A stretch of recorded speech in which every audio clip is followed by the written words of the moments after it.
नमस्कार साथियों, unique politics पे आप सभी का स्वागत है। साथियों, बीएसपी के बारे में चर्चा करनी बहुत ज़रूरी है। हम लगातार ये चीज़ें बीएसपी पे लागू होती है। बीएसपी के बारे में कहा जाता है कि बीएसपी अनुशासित पार्टी है। अगर कोई अवहेलना करता है पार्टी के अंदर, उसको पार्टी से बाहर कर दिया जाता है। और इस चीज़ को लेकर बहुत सारे सवाल भी उठते रहे हैं, लेकिन ये सवाल गलत उठते हैं। ये चीज़ें आज हम बताने की भी कोशिश करेंगे। आपने देखा कल पूरे देश में अमित शाह माफी मांगो, अपने शब्द वापस लो, बीएसपी का देशव्यापी आंदोलन रहा। और ये आंदोलन जो रहा ये कामयाब रहा। मायावती जी ने बाबा साहब को मानने वाले और बीएसपी के कार्यकर्ताओं को बधाई दी क्योंकि ये सक्सेसफुल रहा। और साथ में ये भी कहा कि अगर ऐसी चीज़ों को रोकना है तो उसके लिए सत्ता की मास्टर चाबी हमें अपने हाथों में लेनी होगी। ये जो हमने पूरे देश में प्रदर्शन किया है, ये जो ताकत दिखाई है बहुजन समाज के लोगों ने बाबा साहब के सम्मान में, ये स्थायी हल नहीं है। उसके लिए हमें सत्ता की मास्टर चाबी अपने हाथ में लेनी होगी। इस बात को समझना होगा। तो हम बीएसपी के लिए ये बात कही जाती है कि वो अनुशासित पार्टी है, कानून को मानने वाली, संविधान को मानने वाली है। और ये चीजें बार बार प्रूफ बीएसपी कर भी देती है। आपने देखा कि जितनी भी पार्टियां हैं जिन्होंने भी आज तक आंदोलन किए हैं, चाहे वो समाजवादी पार्टी हो, आम आदमी पार्टी हो, कांग्रेस पार्टी हो, ये जब भी कोई प्रदर्शन करते हैं, कहीं ना कहीं ये कानून को अपने हाथ में ले लेते हैं। लाठी चार्ज इन पर हो जाती है, मुकदमे इन पर हो जाते हैं, क्योंकि ये कहीं ना कहीं असंवैधानिक तरीके से प्रोटेस्ट करते हैं। लेकिन मायावती जी जब भी आह्वान करती हैं और बीएसपी के जितने भी जिलाधिकारी हैं, कार्यकर्ता हैं, वो ऐसा प्रदर्शन करते हैं जिसमें किसी पर कोई लाठीचार्ज, कोई मुकदमा कभी नहीं होता। यानी कि वो ऐसा कोई भी काम नहीं करते जिससे आम जनता को समस्या हो। कोई भी असंवैधानिक काम कभी नहीं बीएसपी के कार्यकर्ता करते। और ये प्रदर्शन आपने पहले भी देखा होगा, जब एससी व एसटी के अंदर क्रिमिनल वर्गीकरण की बात हो रही थी और मायावती जी ने 21 तारीख में भारत बंद का ऐलान या उसको समर्थन देने की बात कही थी, तब भी जो प्रदर्शन हुआ था वहां भी ऐसी कोई घटना नहीं हुई जहां पर बीएसपी के लोगों ने कानून को अपने हाथ में लिया हो या किसी के ऊपर मुकदमा या एफआईआर हुई हो। लेकिन दूसरी पार्टी जो होती है वो जब भी प्रदर्शन करती हैं, जब भी आंदोलन करती हैं, कहीं ना कहीं वो असंवैधानिक तरीके से करती है और वहाँ पे लाठीचार्ज हो जाती है, मुकदमे दर्ज हो जाते हैं, नेता जेल में चले जाते हैं या कार्यकर्ता जो हैं वो जेल में चले जाते हैं। आपने ये चीज़ें सारी की सारी सभी पार्टियों में देखी होगी। लेकिन बीएसपी को जिस तरह से कहा जाता है अनुशासित पार्टी है, अनुशासन बनाए रखती है और सारे के सारे कार्यकर्ता जो हैं वो अनुशासित हैं। अगर जो अनुशासन में नहीं होता उसको पार्टी बाहर का रास्ता दिखा देती है। तो ये बात तो आपने बीएसपी के आंदोलन से या प्रदर्शन से देख ली होगी। ये जो मैं बात बोल रहा हूं या ये बात कही जाती है कानून को मानने वाली बीएसपी संविधान पे हमेशा चलती रही है। आज बीएसपी का एक भी सांसद संसद में नहीं है, उसके बावजूद देश में इतना बड़ा आंदोलन बीएसपी द्वारा किया गया, जिससे टेंशन में समाजवादी पार्टी या कांग्रेस, ममता, जो भी है इंडिया गठबंधन की जितनी भी पार्टियां रही, वो सारी की सारी आज टेंशन में हैं।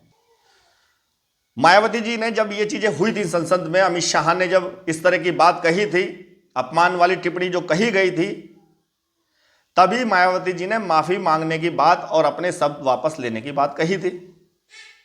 लेकिन जब सारी की सारी पार्टियां भी आंदोलन कर रही थी और वो अमित शाह ने माफी नहीं मांगी, तब जाके बीएसपी की प्रमुख मायावती जी ने 24 तारीख को आंदोलन करने की बात कही।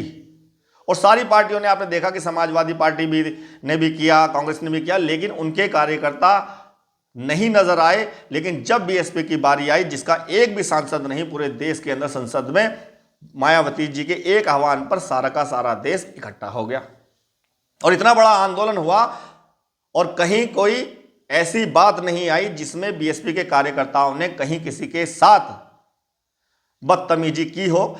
जिला कार्यालयों पर जाकर के वहां से आंदोलन को या प्रदर्शन को शुरू किया गया, लेकिन फिर जिलाधिकारी को जो ज्ञापन दिया गया है, सड़कों से ये पूरे की पूरी रैली निकली बीएसपी के कार्यकर्ताओं की, सड़क जाम नहीं की गई, साइड में लोग चले, एक अनुशासन बनाए रखा और जिला अधिकारी को ज्ञापन दिया। इसे कहते हैं कि अनुशासन या कानून को मानने वाली पार्टी। तो देश में जब ऐसी पार्टी का राज होगा या हुआ था पहले, जो देश की जनता को मिला था वही देश की जनता को दोबारा मिलेगा अगर बीएसपी सत्ता में आती है। तो कल जो प्रदर्शन रहा वो देश के कोने कोने में रहा, लेकिन सबसे ज्यादा उत्तर प्रदेश, बिहार, यहां कर्नाटक, मध्य प्रदेश, यहां देखने को सबसे ज्यादा मिला। देश के हर जिले में यह प्रदर्शन हुआ, लेकिन क्योंकि उत्तर प्रदेश में सबसे ज्यादा बीएसपी को मानने वाले या बीएसपी के समर्थक जो लोग हैं, बाबा साहब को तो मानने वाले पूरे देश में, वो तो आंदोलन कर ही रहे हैं, वो तो गुस्से में है ही। लेकिन बीएसपी जो सबसे ज्यादा मजबूत है, जो 4 बार मुख्यमंत्री मायावती जी रही हैं, उत्तर प्रदेश से रही हैं, तो उत्तर प्रदेश में बहुत बड़ा आंदोलन कल देखने को मिला। और हमने पहले भी कहा कि जिन्होंने 24 के चुनाव में या 22 के चुनाव में मायावती जी को, बसपा को वोट नहीं दिया, वो भी उस आंदोलन में कूद पड़े और बीएसपी के साथ एक साथ आगे, सबकी टेंशन बढ़ गई। और सबसे ज्यादा टेंशन जो बड़ी है वो बीजेपी की बड़ी है और विपक्षी दलों की बड़ी है। और बीएसपी को तो फायदा होने वाला है, जैसा कि हम लगातार कह रहे हैं। तो जो बीएसपी के कार्यकर्ता थे, उनकी एक ही मांग थी कि अमित शाह अपने शब्द वापस ले ले और माफी मांग ले। यानी कि मायावती जी ने सिर्फ इसको, क्योंकि बीएसपी जो है वो बाबा साहब के विचारों पर चलती है, देश के अंदर कहीं भी कोई बाबा साहब की मूर्ति को तोड़ता है, उंगली को तोड़ता है, अपनी मानसिकता, मनुवादी मानसिकता दिखाने की कोशिश करता है। ये वो लोग हैं जो देश में मनुस्मृति का समर्थन करते हैं या भेदभाव का समर्थन करते हैं, महिलाओं पर अत्याचार करते हैं, अपने आप को कुछ और ही समझते हैं। तो ये वो लोग होते हैं। लेकिन बाबा साहब के विचारों को कभी कोई ना तो तोड़ सकता है, ना कभी मिटाया जा सकता है। और ये भी एक सच्चाई है जो आज कांग्रेस, आज समाजवादी पार्टी, बीजेपी जो आज बाबा साहब का सम्मान कर रही है, तो उसकी वो जो देन है वो बीएसपी की ही देन है। और काशीराम जी ने जिस तरह से पार्टी बनाई थी और बाबा साहब के बारे में जानकर, पढ़कर, और पूरे दुनिया, पूरे देश के अंदर एक तरह से आंदोलन चलाया, बाबा साहब के विचारों को फैलाया और बीएसपी का गठन किया। और जब से बीएसपी सत्ता में आई है, तब से बाबा साहब के विचारों को, बाबा साहब को मानने वालों लोगों की संख्या बढ़ती जा रही है। क्योंकि बाबा साहब ने सिर्फ जो बात कही जाती है कि दलितों को, पिछड़ों को, वंचितों को या महिलाओं को, देश की सभी महिलाओं को तो अधिकार दिए, सिर्फ इनका ही नहीं, जितने भी इस देश के अंदर धार्मिक लोग, जैसे सिख हैं, अल्पसंख्यक जितने भी लोग हैं या मुस्लिम हैं, आज उनको जो राइट्स मिले हुए हैं, जो उनके अधिकार उनको मिले हुए हैं, जो वो उन्हें धार्मिक स्वतंत्रता है, वो भी बाबा साहब की बदौलत है। कुछ लोग उल्टे सीधे बयान देते हैं कि जहां बहुसंख्यक लोग होंगे तो देश उनके कहने पर या उनके बारे में सोचकर चलेगा। ऐसे बयान देने वालों को भी ये बात समझ लेनी चाहिए कि ये देश संविधान से चलेगा और संविधान में अल्पसंख्यक में चाहे किसी की संख्या, किसी धार्मिक लोगों की, धर्म की संख्या कम हो या ज़्यादा हो, इससे कोई फर्क नहीं पड़ता। सब देश में बराबर हैं, सब समानता के अधिकारी हैं, सबको बराबर अधिकार बाबा साहब ने दिए हैं। तो इसीलिए इस तरह की बात करना कि देश में बहुसंख्यक जो लोग हैं उनको देखकर देश को चलाया जाएगा, तो ये मानसिकता बिल्कुल गलत है। ये असंवैधानिक मानसिकता है जो भी इस तरह की बातें करते हैं, और ये चीजें आती भी है, आपने देखा।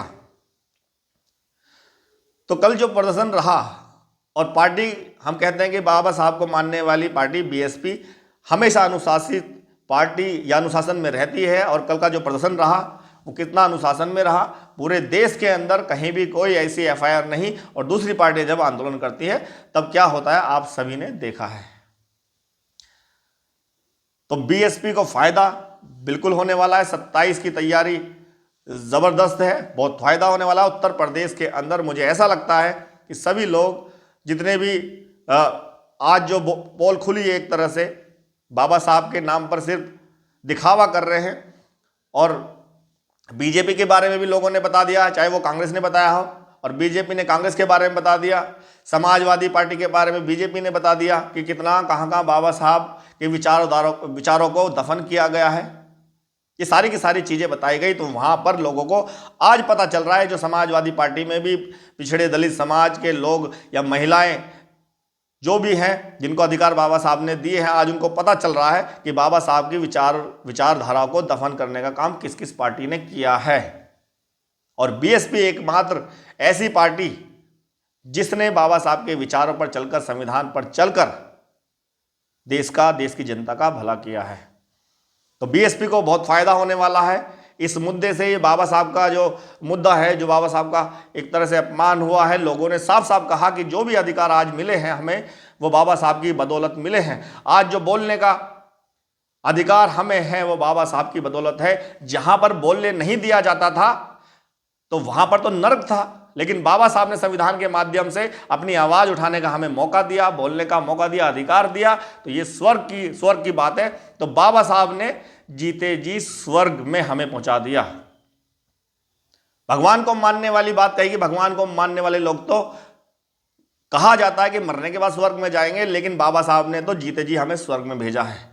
तो बाबा साहब करोड़ों लोगों की एक तरह से भगवान, करोड़ों लोगों के लिए एक तरह से भगवान है, देश की महिलाओं के लिए भगवान है, क्योंकि राइट्स जो मिले हैं महिलाओं को, शिक्षा का अधिकार, नौकरी करने का अधिकार, ये सारे के सारे बाबा साहब ने दिया है। तो आज ये चीज़ें, अच्छी बात है कि आज ये चीज़ें सामने आ रही है और लोगों को, महिलाओं को, देश की हर जनता को ये बात पता चल रही है कि कितना विद्वान व्यक्ति जिसने पूरे जीवन में संघर्ष किया और अपना पूरा जीवन सिर्फ मानवता के लिए, देश की जनता के लिए निछावर कर दिया, और कितना भी अत्याचार उन पर हुआ हो, सबको एक माला में पिरोने का उन्होंने काम किया है। तो बाबा साहब ने जो बुक्स लिखी हैं, किताबें लिखी हैं, उनको पढ़ने के बाद देश में विकास हुआ, देश में आरबीआई का निर्माण हुआ, और बाबा साहब ने संविधान तो दे ही दिया।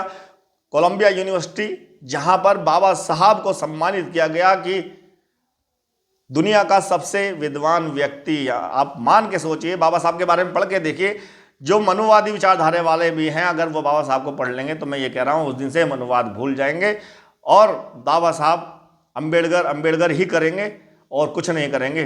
जो इस बात को कहते हैं कि अम्बेडकर फैशन हो गया है, तो इससे बढ़िया फैशन तो मुझे लगता ही नहीं। सिर्फ अम्बेडकर भी कहिए और बाबा साहब के विचारों को भी अपने जीवन में उतारिए, फिर देखिए क्या बदलाव होते हैं। बहुत बहुत धन्यवाद, नमस्कार।